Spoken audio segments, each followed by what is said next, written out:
Soon, a judge will receive closing arguments in a case that could impact the retirements of 500,000 Ohio teachers. The issue, whether the leader of the teachers' pension fund should be removed after the state accused him of corruption. Columbus Bureau reporter Morgan Trow has been covering this case from the beginning and explains now what the judge will soon consider.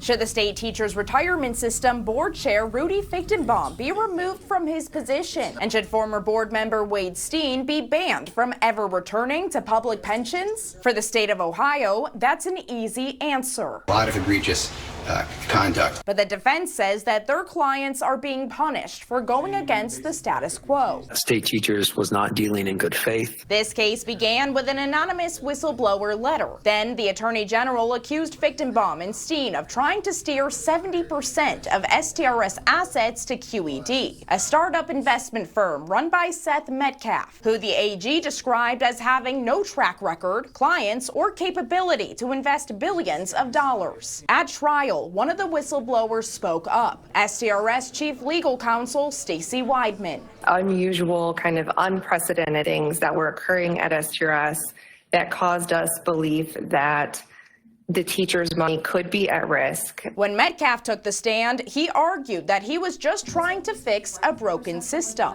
I was concerned that STRS investment mismanagement had resulted in a decrease in benefits to Ohio's teachers. The state says that Metcalf worked behind the scenes to try to illegally secure a $65 billion deal. Weidman pointed out concerns that Steen and Fichtenbaum were too close with Metcalf. Through a public records request, we uncovered hundreds of text messages where Steen was given questions to ask during board meetings and documents to propose, pushing him to follow QED's plan. And Steen did. I am writing content as though I am Mr. Steen. My intention for him to send that content. The defense says that getting advice isn't a crime, but the state asked if getting advice meant sharing confidential documents with Metcalf. Staff often stamp things confidential that I did not believe was confidential. But with Steen already off the board, his team argues that this case is meaningless. But for Weidman, it isn't. Fichtenbaum told us in mid-2024 that he would still be open to considering a deal with QED. Would it be worth